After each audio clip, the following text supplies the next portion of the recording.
Hạnh Nhân mến chào ông bà cô bác anh chị em và các bạn đang xem kênh Hạnh Nhân Channel. Hôm nay mình chia sẻ một món bánh gói còn gọi là bánh xếp, vô cùng thơm ngon, ai cũng có thể làm được.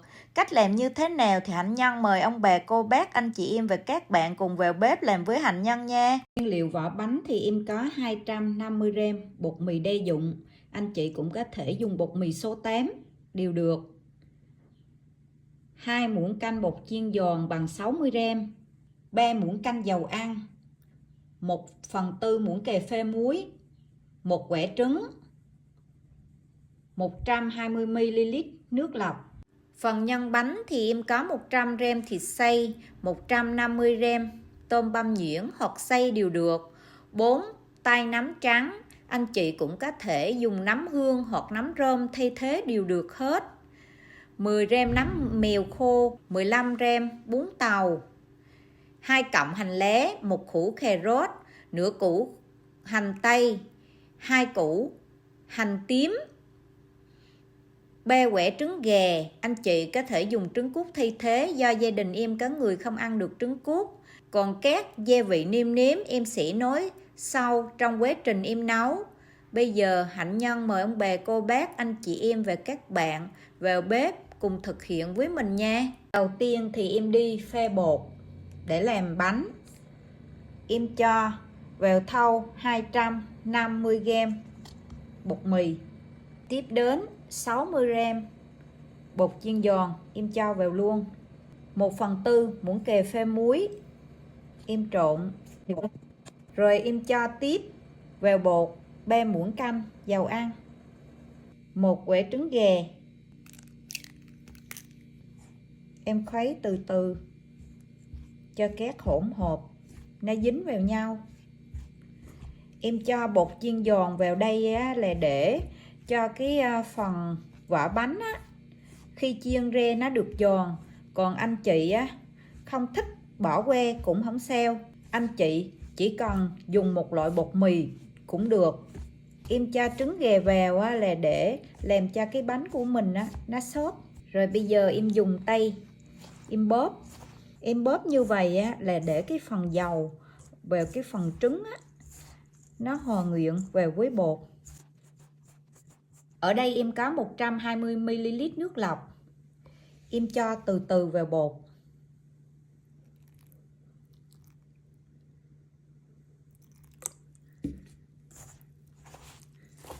Rồi em bóp đều. Cái phần nước á, mình không có chính xác được.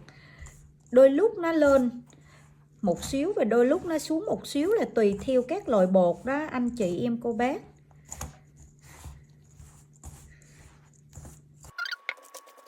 Cô bác anh chị em và các bạn á, nhớ đổ nước từ từ vào nha, chứ đừng có đổ một lần á, bột mình á, nó bị nhão và mình khó điều chỉnh lại á.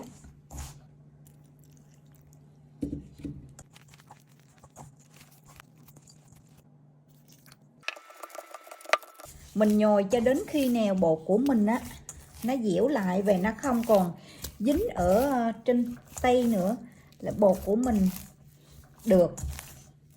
Với cái số lượng bột là 250g bột mì và 60g bột chiên giòn á, thì em cho tổng cộng là 110ml nước. Nếu nhà anh chị á, mà có số lượng người đông thì anh chị tăng số bột lên. Mình làm bánh này á, rồi mình chiên đi hoặc mình hấp đều được hết. Rồi xong cái mình bỏ trong ngăn đông tủ lạnh á, bằng ăn á, mình lấy ra mình hâm ở lò vi sóng á, thì bánh nó cũng ngon. Có điều là nó không có giòn giống như lúc mình mới chiên ra thôi. Thì mình nhồi một chập á, bột của mình á, nó không có còn dính tay nữa, là bột của mình đã được rồi đó. Bột của mình đã dẻo mịn lắm rồi. Đây, anh bè cô bác anh chị em nhìn nè, bột của mình rất là dẻo mịn luôn.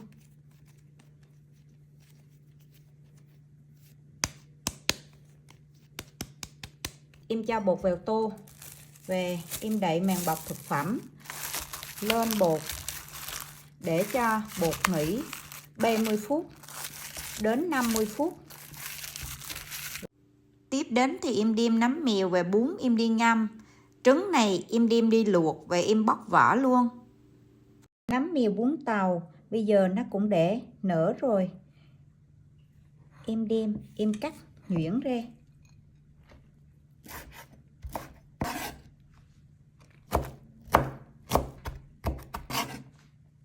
Tiếp đến hành em cũng cắt nhuyễn ra.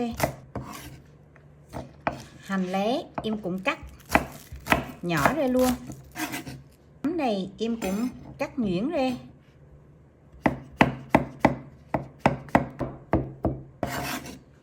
Hành tây thì em cắt thành hạt lựu.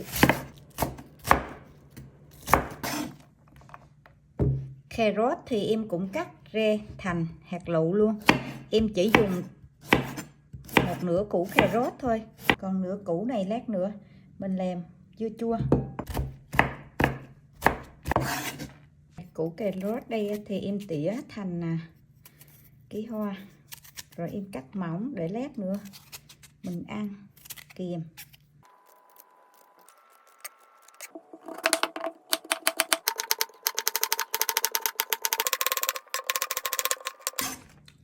Ở đây em cũng dùng nửa trái dưa leo.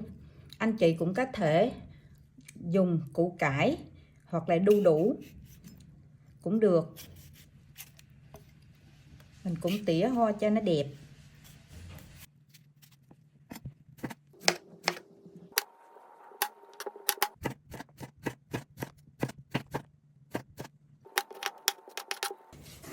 Rồi em cho vào đây một muỗng cà phê đường, một muỗng cà phê muối, một muỗng cà phê giấm. Nếu anh chị không có giấm thì anh chị có thể dùng chanh cũng được. Trộn đều lên và để cho cà rốt với dưa leo cho nó mềm. Tiếp đến thì mình đi úp cái nhân bánh. Mình cho vào đây 100g thịt, rồi 150g tôm. Mình cho vào một muỗng canh nước mắm ngon, một muỗng canh đường, một muỗng cà phê bột nêm, một muỗng cà phê tiêu xay. Nếu anh chị có ăn bột ngọt thì bỏ 1/2 muỗng cà phê bột ngọt vào. Bây giờ mình trộn đều các hỗn hợp lại cho nó thấm gia vị. Rồi mình để cho cái phần nhân bánh của mình ở đây cho nó thấm gia vị. Bây giờ mình tiếp tục mình đi qua mình làm cái vỏ bánh. Mình lấy màng bọc thực phẩm mình đậy lên nhân bánh. Bột mình ủ được 30 phút rồi. Bây giờ mình đi làm cái vỏ bánh.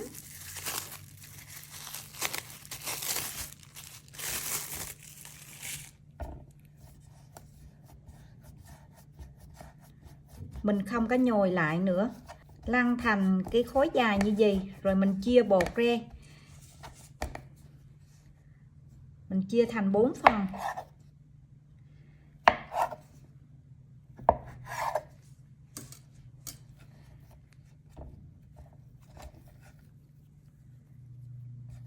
Cái nào á mình làm thì mình để ở ngoài, còn cái này mình chưa làm tới thì mình lấy màng bọc thực phẩm mình đậy lại cho cái bột nó mịn. Mình cho lên cái thớt này một ít bột.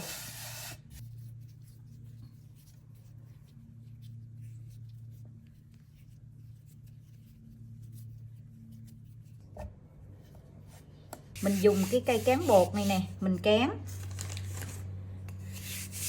Nếu anh chị không có cái cây cán bột á, thì anh chị cũng có thể dùng cái ly tròn hoặc là cái chai tròn tròn á. Mình cán ra.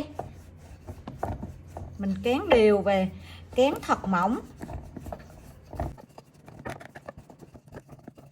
Rồi, cái độ mỏng như gì là được. Mình dùng cái chén ăn cơm này nè để mình làm cái vỏ bánh. Rồi mình đi chặt xuống.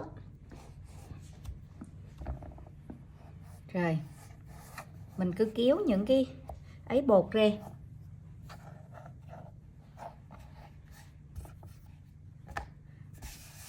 Rất là đơn giản luôn đó. Đó, mình được một vỏ bánh tròn vo luôn nè. Đây. vỏ bánh đầu tiên. Đây mình cứ để gì, rồi mình cho một ít bột lên cái vỏ bánh này, rồi mình làm tiếp cái phần bột hồi nãy mình ấy còn dư, mình nhồi tiếp về mình làm tiếp tục.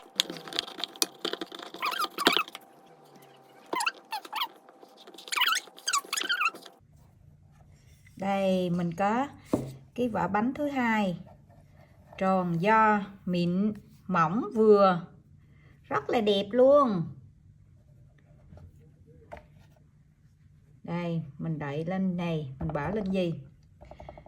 Nếu anh chị á, mày làm vỏ bánh để dành á, anh chị cứ rắc lớp bột lên rồi thoa lên, rồi mình làm cái mình cứ chồng lên vậy đây thì bánh á, nó không có bị dính.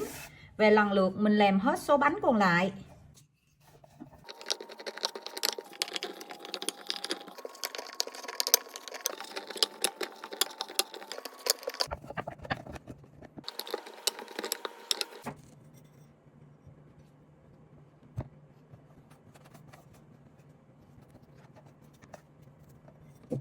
Vỏ bánh em cũng để làm xong rồi. Tổng cộng với lượng bột đó em thu về 16 vỏ bánh. Nhưng này em sẽ không xào chín để giảm bớt dầu mỡ. Khi chiên lên á, cái bánh của mình á, nhưng nó mau chín lắm. Làm cách này á, thì nhân ở bên trong nó rất là ngọt và ngon. Bây giờ em đi gói bánh. Em cho một ít nhân vào giữa cái bánh. Trứng này em cũng để cắt sẵn rồi. Em cho một miếng trứng vào. Rồi em kéo gấp hai cái mí lại cho nó bằng nhau như gì nè. Mình ép chặt hai cái mí xuống. Rồi bắt đầu mình bóp chặt những cái viền mí lại với nhau. Bóp chặt như vậy để khi mình chiên á, cái bánh nó không có bị xì ra. Cô bác anh chị em nhớ bóp thật chặt nha.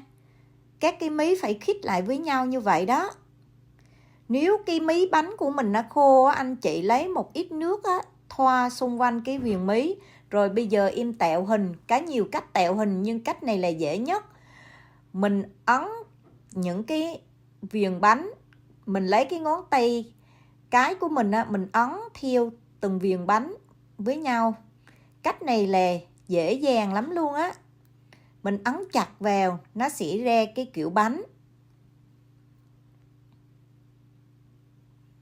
Đó, mình xếp theo cái đường viền của cái bánh.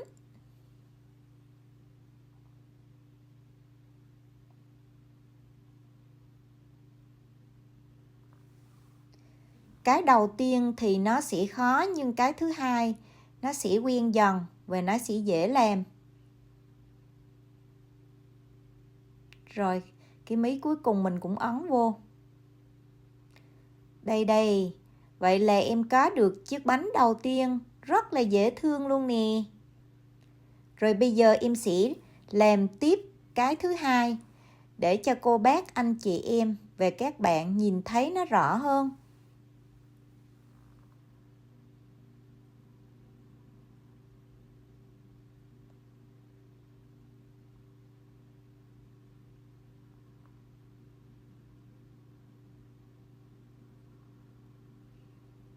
Rồi bây giờ mình bóp chặt các cái mí lại. Cái bánh này á, nó dẻo lắm, nên ông bà cô bác anh chị em cứ yên tâm. Cứ mình thích kéo làm sao thì cái bánh nó chạy theo vậy à. Cái bột của mình á, nó dễ dàng lắm. Mình cứ uốn nắn nó tùy thích à. Rồi mình lấy ngón tay á, mình gấp chặt lại. Rồi mình bẻ theo từng viền như vậy.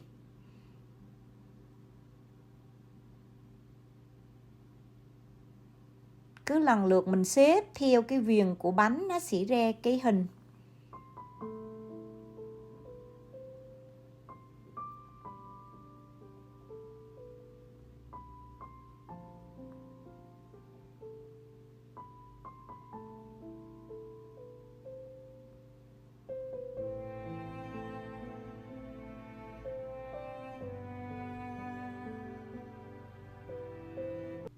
Rồi cái cuối cùng mình gấp lại. Đây, em được cái bánh thứ hai. Về lần lượt em làm hết những chiếc bánh còn lại.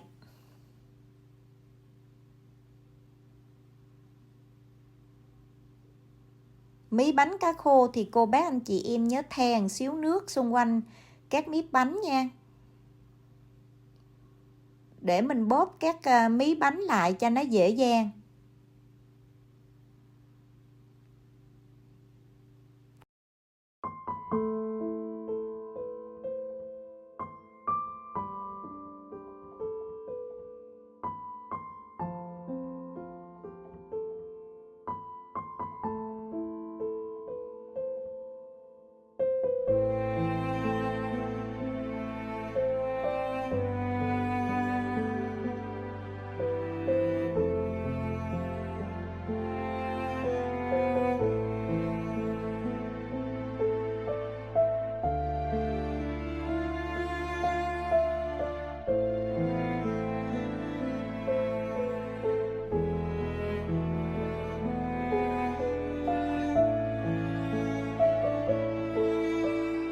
Đây, những chiếc bánh gối mình để làm xong rồi nè. Mình ăn bao nhiêu thì mình làm bấy nhiêu, còn lại vỏ bánh về nhân mình cất đi về lần sau mình làm tiếp. Bây giờ mình đem bánh mình chiên nha. Mình bắt lên bếp một cái chảo dầu sôi tăm nhẹ, mình thả bánh vào.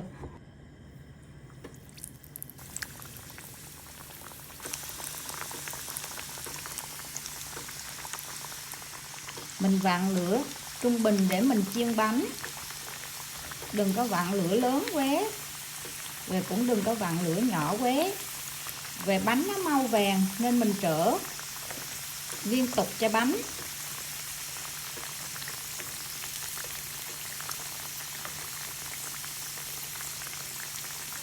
Khi chiên bánh á, cô bác anh chị em và các bạn nhớ chiên phải ngập dầu cái bánh nha, thì nó mới giòn đều và ngon.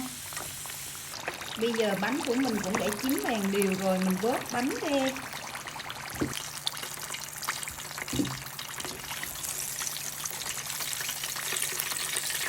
Mình pha nước mắm để mình ăn bánh. Cho vào đây 2 muỗng canh đường, 2 muỗng canh nước mắm ngon,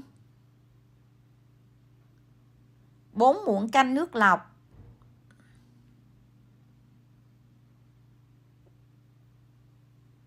1 ít ớt băm và tỏi băm, nửa muỗng canh nước cốt chanh. Mình khuấy đều lên cho đường và mắm nó tan ra. Lúc này đây cô bác anh chị em và các bạn có thể nêm nếm lại cho hợp với khẩu vị gia đình mình nha. Cái phần dưa chua này mình để vắt nước réo rồi, bây giờ mình cho nước mắm chua ngọt vào ăn cùng. Bánh gối vừa ra lò nóng ngon giòn tan. Bây giờ mình mời ông bà cô bác anh chị em cùng các bạn ăn với mình một miếng bánh gối xem nó như thế nào nha. Bây giờ mình cắt bánh gối ra. Wow. Hạnh nhân mời ông bà cô bác anh chị em và các bạn ăn với hạnh nhân một miếng bánh gối thử nha. Chấm một ít nước mắm.